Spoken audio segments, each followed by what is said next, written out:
la conformación de la Comisión de Género Asesora del Consejo Directivo. La actual gestión se hizo eco de estos movimientos y creó el año pasado el área de género y diversidad, que estuvo de la mano de Luciana y tuvo distintas acciones que repercutieron muy positivamente en la comunidad. Y bueno, a partir de el gran trabajo, el volumen de trabajo que hay y la intensidad también, es que surge jerarquizar el área y crear la Dirección de Género y Diversidad, que ahora está en la órbita de la Prosecretaría de Derechos Humanos, que también se jerarquizó, ¿no?, de dirección a Prosecretaría. Y bueno, Luciana. Yo me presento de vuelta, mi nombre es Luciana Vega de Andrea, vengo a ser la asistente o coordinadora, muy bien no se sabe, a veces me ponen coordinadora, otras veces asistente de esta dirección. Soy profesora egresada de la Facultad de Bellas Artes y activista por los derechos humanos y en particular de las mujeres y la diversidad hace más de una década y media, y coordino este espacio de la facultad y además a partir del 2013 soy parte del equipo técnico y el equipo de comunicación de la Dirección de Políticas de Género y Diversidad de esta ciudad.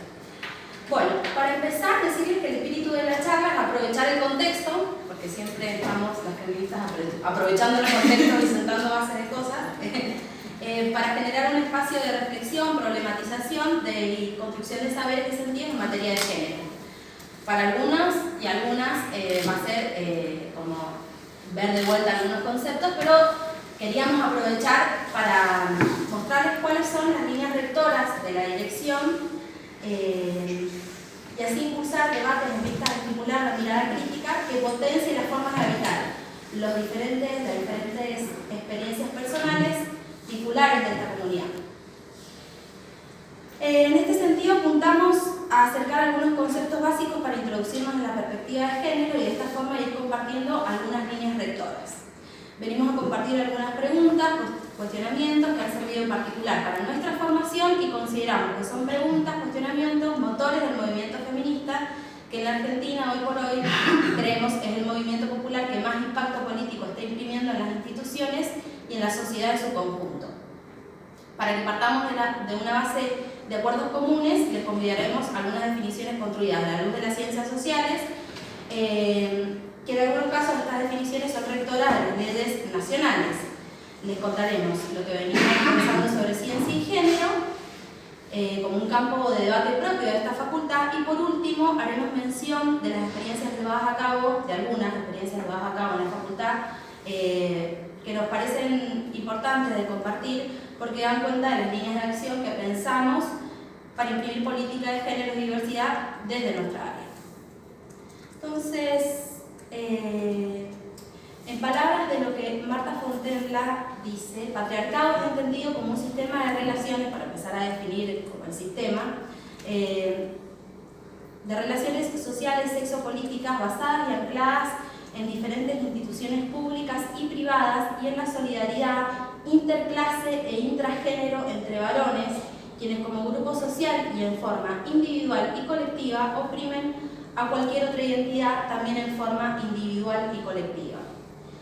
Los debates sobre el patriarcado tuvieron lugar en distintas épocas de la historia, dice Marta, pero en este siglo del movimiento feminista, en el siglo XX, donde el movimiento feminista de los años 60, en la búsqueda de una explicación que diera cuenta de la situación de opresión y dominación de las mujeres y posibilitara su liberación, lo recupera para su análisis y para evidenciar las diferentes expresiones que ha ido adoptando a lo largo de la historia, estructurándose en instituciones de la vida pública y privada, desde la familia al conjunto de la sociedad. En este sentido, asistimos a un momento histórico y social en el que los discursos que tradicionalmente han generado sentido son acertadamente cuestionados. Las instituciones educativas, que han sido y siguen siendo grandes generadoras y reproductoras, legitimadoras de los discursos sociales que validan formas específicas de subjetivación de los sujetos y que tradicionalmente suponen una matriz cis, heteronormativa y patriarcal, que por supuesto es reflejo de la sociedad en la que se piensa y se construye como institución. Esta subjetivación de los sujetos en tanto construcciones y representaciones sociales atraviesan las formas en las que habitamos nuestros espacios y experiencias y dan lugar de subordinación a las sexualidades, los géneros y las corporalidades que se plantean como disidentes a la hegemonía normativa. Bueno, ¿cómo vienen? Bueno, solo el 5% de la charla total, así que vamos a tratar de concentrarnos muchísimo. Bueno, vamos a ir definiendo el concepto de género. Este se refiere a una construcción social, cultural, simbólica e historia que atribuye significado y sentido a la distinción que se hace de las personas basadas en la diferencia sexual. Esta sería una primera definición del concepto, pero lo iremos complejizando a lo largo de la charla. La noción de género se encuentra los primeros antecedentes en El segundo sexo, que es la obra literaria de la filósofa francesa Simone de Beauvoir. Sin acuñar el término como tal, la autora hizo referencia a la socialización como elemento clave de la construcción de las características consideradas femeninas. Dijo, no se nace mujer, se debe hacerlo. Y esta será la clave para pensar la política de género. Son las académicas feministas, junto al ámbito de la psicología en su corriente médica de los años 60 y 70, quienes comienzan a visibilizar el término. De esta forma, el surgimiento de los estudios de la mujer en la década de los 70 y posteriormente de los estudios de género en la década de los 80 han posibilitado comprender que el orden fundado sobre la base de los géneros es un orden de poder, donde las identidades diversas al hombre, hetero, cis, blanco y propietario son subordinadas. En términos de lo que nos acercan a María Fernández, existe el hombre como centro y lo no hombre, diríamos, como periferia. Este orden ha sido legitimado a lo largo de la historia por los discursos sociales de autoridad, entre los que se destaca el discurso de las ciencias. Estos discursos forman parte de un entramado de representaciones sociales y fenómenos cuyo sistema fundante es el sistema cis-heteropatriarcal. Es esta concepción androcéntrica la que invisibiliza otros géneros y existencias, y es a través de una perspectiva de género, una perspectiva feminista que usamos nosotras, que este camino puede ser desandado. Entonces, si el patriarcado es el sistema combinado con el capitalismo en el que vivimos, el machismo es la forma cultural en la que hemos sido disciplinadas, donde la medida de todas las cosas, repito, es un varón cis heteropatriarcal. Podemos hablar de un sistema cis heteropatriarcal en que las expresiones sexogenéricas binarias, es decir, varón y mujer, ostentan una jerarquía sobre otras expresiones, y la heterosexualidad se nos presenta como un régimen. Entonces vamos a definir algunas cosas que yo he venido nombrando, que quizás para algunos sean cosas preconcebidas, pero para otros no. Cisexual es una persona cuya identidad de género corresponde con el sexo socialmente asignado al nacer. El prefijo cis se utiliza como antónimo del prefijo trans. El binarismo de género es el dispositivo por el que se establece como categorías excluyentes las de hombre y mujer, masculino y femenino, en las que todas las personas deben clasificarse o ser clasificadas, y además establece en cada momento histórico las características que definen los roles y comportamientos sociales que serán considerados normales para cada una de esas categorías. La heterosexualidad obligatoria, que recién nombré como un régimen, es el sistema social, político, económico y cultural que presenta a la heterosexualidad como la forma válida de relacionarse sexoafectivamente y construir relaciones de parentesco. La dominación y subordinación femenina fueron el disparador para que las feministas, a partir de los años 70, comenzaran a desarrollar y utilizar el concepto de género. A través de esta categoría se proponían entender las relaciones de poder entre hombres y mujeres y dar cuenta de las causas de la opresión sobre estas últimas no eran naturales. Por consiguiente, los trabajos feministas pioneros sobre el género buscaron distinguir construcción social de biología. Hicieron esta distinción, ¿no? Así, las teorías feministas basadas en el dualismo sexo-género presentaron el sexo como la base material del género, y de esta manera ubicaron al primero en la esfera de la naturaleza, mientras que el segundo en la esfera de la cultura.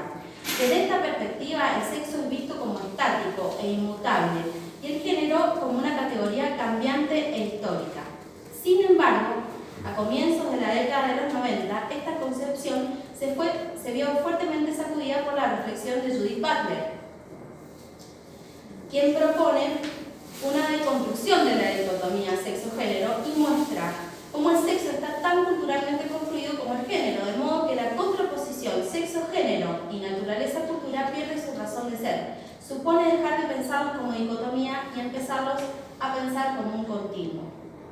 La propuesta de Butler para salir de esta encrucijada es refutar el carácter invariable del sexo y ver que este está tan culturalmente definido como el género. Básicamente rechaza la idea de un sexo natural y pone en cuestionamiento su carácter binario en la medida en que entiende que todo acceso a la realidad se hace a través de la cultura y del lenguaje, por lo que no hay algo natural independientemente de las concepciones culturales. Les dicen no a esta.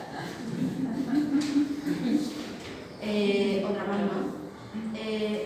Si desarmamos el binario para pensar la lucha política en la que está imbuida el feminismo, se abre el abanico donde emerge la interseccionalidad de todas las opresiones. Pero para empezar a romper el binario y pensar tan solo el recorrido sexo, género, identidad y sexualidades, podemos comenzar a pensar todas estas expresiones que venimos dando y darle cuerpo al discurso. Por eso este cuadro hermoso que desarma un poco el binario, ¿no? Nombrar y hacer visible que los recorridos de nuestra existencia son mucho más complejos, mostrar que son mucho más ricos que lo que hasta entonces pensábamos. Para eso podemos tomar lo que nos acerca a la ley de identidad de género, que habla de identidad de género, ¿no? Y se refiere a la vivencia interna e individual del género tal como cada persona la siente profundamente, la cual podría corresponder o no con el sexo asignado al momento de nacimiento, incluyendo la vivencia personal. Cuando se nos acerca esta definición que está en la ley, podemos empezar a hacernos un montón de preguntas y a indagar colectivamente e individualmente lo aprendido. Entonces la norma se empieza a resquebrajar, ¿no? Y acá tenemos como mucho más complejo, ¿no? Lo que sería la construcción de la identificación. Hacer nuevamente una introducción al término cis y trans, porque después lo vamos a retomar para lo que hicimos con el protocolo, hablar de cissexismo, nombrarlo como una estructura de violencia cotidiana que atraviesa muchas existencias, y decir que es la idea y la suposición de pensar que la identidad de las personas transgénero, transexuales y travestis, o la forma que se expresan o lucen, lo podríamos también estirar hasta lo no binario, ¿no? Se expresan o lucen, es menos auténtica o verdadera o vale menos que el de las personas cisgénero o cisexuales. Podríamos quedarnos, de hecho, hay un feminismo que se queda con las elaboraciones que hicieron las feministas de los 70, que fueron de gran aporte, y decir que solo las mujeres somos violentadas por este sistema patriarcal y no ver la complejidad que supone este sistema. Pero nuestra apuesta personal y política es abrir como gajos lo que entendemos como perspectiva feminista, lo que resulta ser mucho más doloroso y mucho más complejo de lo que creíamos hasta entonces. Entonces, como dicen las compañeras de política feminista de la Facultad de Humanidades, en el manual que hicieron, quienes no gozan de los privilegios cisexuales sufren la discriminación y la violencia de una sociedad en la que el binarismo, la cisexualidad y la heterosexualidad obligatoria son los paradigmas hegemónicos que se imponen como norma. Para eso, quienes no se reconocen dentro de estas categorías experimentan vivencias de sus cuerpos, emociones, deseos y necesidades que se corren de lo que se considera normal, son estigmatizados y señalados como monstruos anormales. Estas miradas se ven reforzadas muchas veces por paradigmas científicos y hegemónicos como la biología, la medicina, la psiquiatría. Y es en estas instituciones, sobre todo en las educativas y en las de salud, las que resultan ser expulsivas y de una violencia inconmensurable por esos recorridos de vida. La lucha sobre la soberanía de nuestros cuerpos y de nuestras decisiones es una lucha permanente y cotidiana que libramos en todos los campos, ¿no? Entonces, les pregunto, ¿qué se debate, tratando la lucha política más actualizada, en el proyecto de ley de aborto voluntario, si no es la soberanía de nuestros cuerpos y de nuestras decisiones?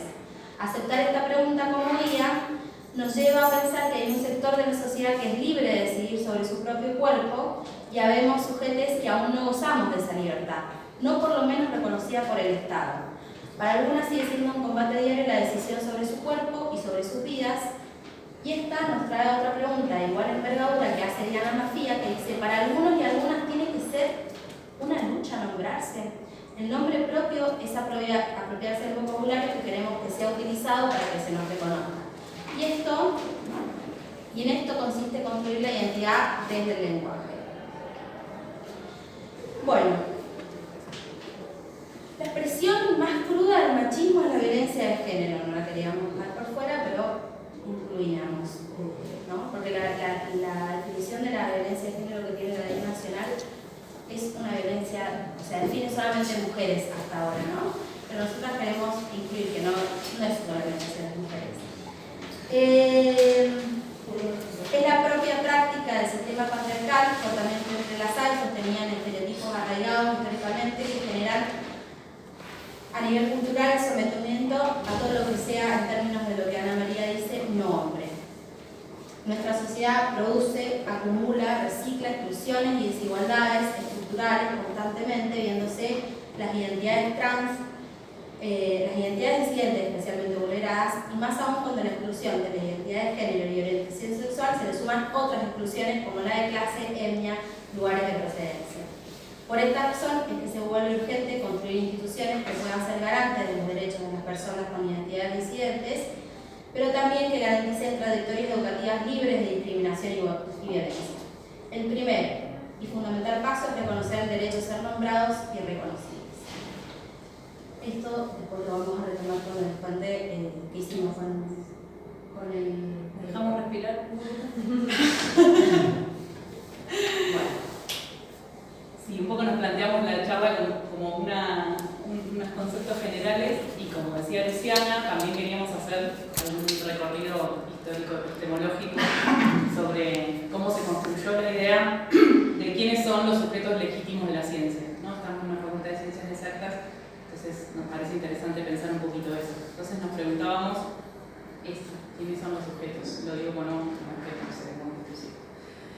Entonces, como comentaba Lu, las diversas disciplinas humanas, como la ciencia y la filosofía, se ocuparon desde sus orígenes de manera continuada de proporcionar visiones binarias de la sexualidad, que sostienen que solo existen dos sexos, hombres y mujeres, y que además dan una descripción de la naturaleza femenina que ubica a las mujeres en un lugar diferenciado y jerárquicamente inferior al del varón. Y eso contribuyó a cimentar una concepción de la naturaleza femenina que la recluye a lo privado, a lo doméstico, y la expulsa de los ámbitos públicos y de la posibilidad de hacer política, de ejercer derechos ciudadanos y también de producir conocimiento. Entonces, decía esto que nos interesa recorrer las ideas que aportaron a esta construcción. Desde la Grecia antigua se introduce desde Platón ya una jerarquía de tipo vertical, que divide al alma en tres partes: la razón, alojada en la cabeza, las emociones superiores, alojadas en el pecho, y los apetitos y deseos bajos, alojados en el vientre. Dentro de esa jerarquía, el útero, órgano considerado femenino, se encuentra a gran distancia del lugar de la racionalidad, que es la cabeza. Esa jerarquía de las partes del alma también tiene su espejo en la conformación de la sociedad, y en política Aristóteles presenta ese orden jerárquico social natural. El macho es superior a la hembra, el amo al esclavo, el adulto al niño. Y en esa concepción el hombre es el único ser con racionalidad plena. En la Edad Media se le otorgó a la ciencia un sentido religioso y dogmático que se desarrollaba en los conventos. Allí en los conventos las mujeres de alguna manera tenían oportunidad de estudiar. Después, con el Renacimiento, cuando la cultura y la educación abandonan los monasterios para establecerse en escuelas y universidades, el acceso a las mujeres quedó prohibido completamente. En 1258, una bula papal sobre hechicería da comienzo a la Inquisición, y con el pretexto de hechiceras o de justas herejías se persiguió y se eliminó de manera muy cruel a miles de mujeres. Las brujas en la actualidad son reconocidas por las feministas como las primeras científicas. Alguien, si no, eran parteras, alquimistas, perfumistas, nodrizas, cocineras, del retorno de las brujas de Nora.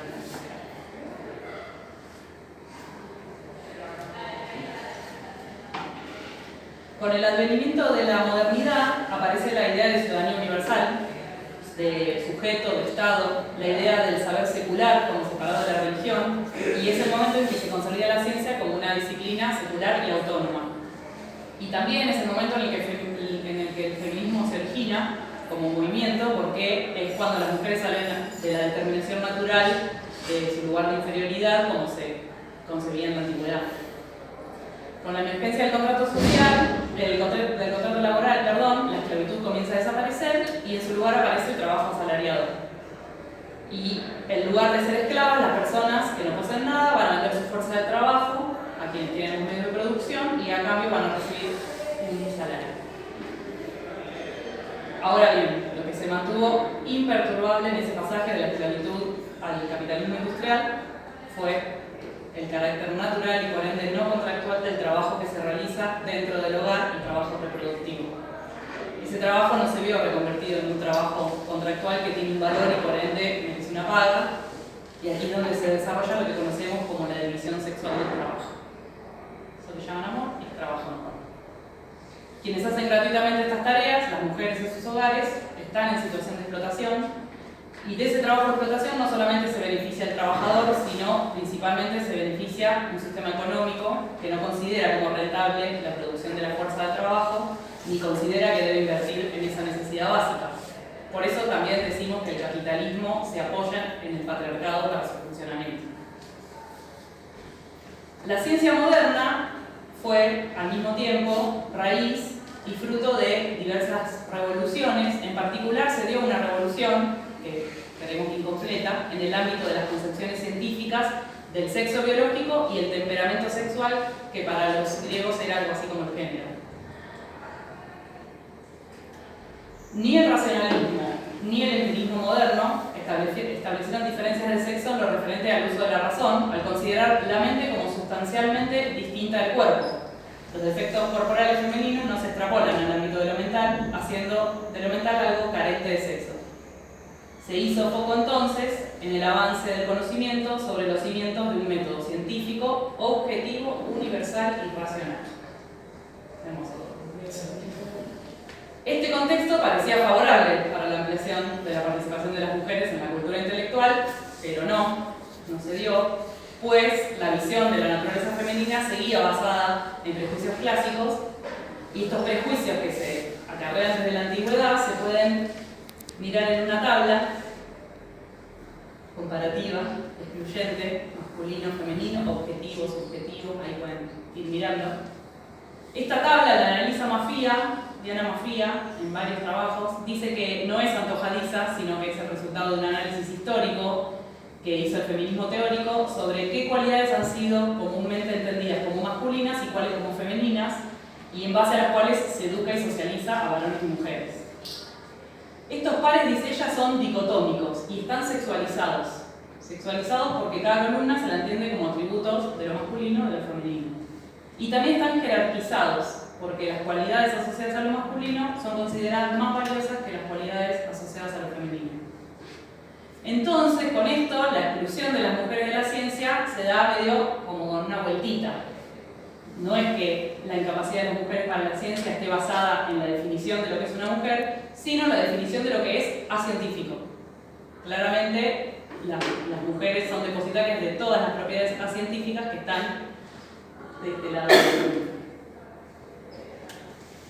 Y entonces es así que se construye un modelo de conocimiento o el sujeto capaz de objetividad, capaz de separar sus propios intereses y adquirir entonces esta visión de los aspectos del mundo sin ponerse en juego el mismo en la visión de estos aspectos. Y por supuesto que estas no son cualidades asociadas a las mujeres, en realidad asociadas a nadie que sea hombre, como decía Luciana. Entonces podemos preguntarnos acá, bueno, está bien, todo este recorrido, ¿dónde estamos ahora? ¿No? ¿En qué ha avanzado el feminismo, las luchas? ¿En qué lugar está ahora? ¿Quiénes ahora se consideran sujetos de la ciencia? Y entonces les traje nomás, para no profundizar mucho en eso, dos notas de este mes último.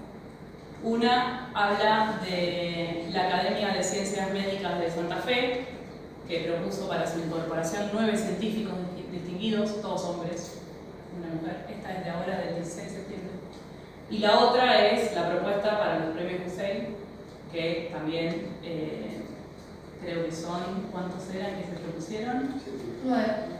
Bueno, una mujer. Entonces, la pregunta de quién hoy es considerado sujeto de la ciencia, creo que todavía está más en pregunta, ¿no?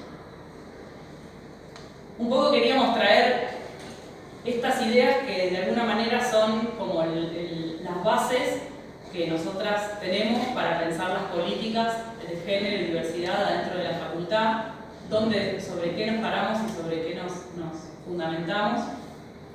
Y también, a partir de estas bases, cómo definimos los tres ejes rectores, digamos, como decía Luz, de la dirección, que son los mismos que tenía el área, pero profundizados, digamos, ¿no? Los tres ejes que nos planteamos son: el primero tiene que ver con organizar espacios de formación, de sensibilización, de capacitación en temas referidos a género, feminismo, para toda la comunidad de la facultad, para todos los claustros, toda la comunidad. El segundo tiene que ver con generar y difundir la agenda de género que atienda a las efemérides y las fechas y la agenda política feminista nacional, ¿no? Y poder circularla y poder ponerla a disposición de la comunidad. Y el tercero, como decía hace un ratito, que el feminismo es colectivo, es trabajar en red con las otras áreas y direcciones institucionales, como es las áreas en rectorado y también las áreas y direcciones en otras facultades, para poder pensar, compartir las experiencias, que es importante también, así construye el feminismo, ¿no? Compartiendo experiencias, pero también hay algunas acciones y políticas que exceden a la facultad y que está bueno pensarlas en red. Así que esas serían como nuestras tres líneas de trabajo. Y en base a esas tres líneas elegimos tres experiencias para contarles, tres acciones que tuvo entre el área y la dirección, ahí medio entre las dos instancias, que tienen que ver con estos tres ejes. La primera, que es como nuestra semilla, es el taller de género que se da en el curso de ingreso. El taller surge en 2017, el curso de ingreso está a cargo del espacio pedagógico. En ese momento yo era parte del espacio pedagógico y ahí en equipo surgió esta necesidad de tener los espacios de género, los talleres de género ahí adentro, en el marco de un conjunto de talleres que tienen los estudiantes en el curso de ingreso. Y entonces se armó un equipo para planificar y pensar este taller con personas de la facultad y personas externas de la facultad. Y se convocó a activistas feministas para pensar y planificar ese taller. Se llevó a cabo en 2017 por primera vez en los dos cursos de ingreso que tenemos, en febrero y en junio. Después, en 2018, el hecho político es que se aprobó en el Consejo Superior que todos los cursos de ingreso de todas las facultades tenían que tener un taller de género, así que entramos en esa situación también. En 2018 se repitieron los talleres. En 2019 tuvo una particularidad. En los años anteriores la dinámica que teníamos era simultáneo, un día para todas las comisiones y una parte que era como de panel en común, y un poco pensando en los balances y en algunas cosas que veníamos pensando. En 2019 pudimos hacerlo internamente en cada comisión y que el grupo coordinador esté completo, o sea, toda la organización completa en la comisión y no que haya una clase de panel. Para eso fue muy importante que ese año contamos con un presupuesto de la facultad para hacerlo. Ese es un paso muy grande también. Y ahora nos encontramos ya pensando en el de ahora.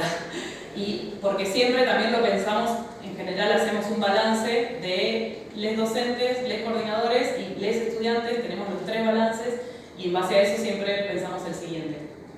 Los objetivos del taller tienen que ver con problematizar y visibilizar las relaciones desiguales de género con las que vivimos en el sistema patriarcal y poder debatir de forma colectiva prejuicios, saberes, discursos y significaciones sobre la desigualdad de género, que en muchas oportunidades se presenta como violencia de género. Y algunas características que nos parecen interesantes del taller: por un lado, que es obligatorio en el sentido de que está dentro del horario habitual del taller, ¿no? Del curso, no es que tiene un horario aparte. Por otro lado, que la herramienta estrella del taller tiene que ver con la educación popular, porque entendemos que en el trabajo que realizan es importante que haya dinámicas en las que se ponga en juego el uso del cuerpo, y también tiene dinámicas de reflexión personal, de reflexión grupal, de debate. Entonces la educación popular es como la línea de los talleres. Y después de los balances, lo que fuimos encontrando, en general los estudiantes tienen algunas resistencias para tener el taller de género. Las resistencias pasan por distintas razones. Una tiene que ver con por qué hay un taller de género. Yo vengo a estudiar matemáticas, yo vengo a estudiar química. Eso les pasa a todos los talleres que tienen el curso de ingreso. También por eso nos parece importante este último curso que hicimos en junio y pudimos incorporar también este debate epistemológico, ¿no? Como para decir, bueno, estás estudiando ciencia, pero ¿qué ciencia? Cómo se construyó esa idea de ciencia. Así que, pero son debates muy interesantes también que se dan, nos fortalecen a todas. Después, también el último año incorporamos, un poco por los balances también que habíamos hecho, una formación para quienes habían sido seleccionados como docentes del curso de ingreso. En diciembre, antes de que comenzara el curso, tuvimos una formación con ellas que de alguna manera también lo pensamos dentro de la formación en la facultad, ¿no? Porque son la mayoría personas de la facultad. Y bueno, nos generamos ese espacio como para problematizar y reflexionar saberes en materia de género y también jerarquizar la necesidad de construir perspectivas feministas en los ámbitos académicos. De alguna manera que estén convencidos, por lo menos los docentes, para poder transmitir también a los estudiantes, ¿no? Y también tenemos un balance que tiene que ver con el grupo coordinador, que es como muy interesante porque se armó un equipo coordinador bastante grande, muchas personas de la facultad, y también nos llevó un poco a la idea de esta formación continua que es necesaria para poder acompañar esos procesos y la importancia de que se genere acá dentro de la facultad ese tipo de coordinadores y no que por ahí siempre venga gente de afuera con formación feminista, sino que poder darnos esos debates durante el año para llegar al curso fortalecidos y tener un equipo que pueda llevar adelante los talleres. Así que esa creo que vamos a contar otras experiencias.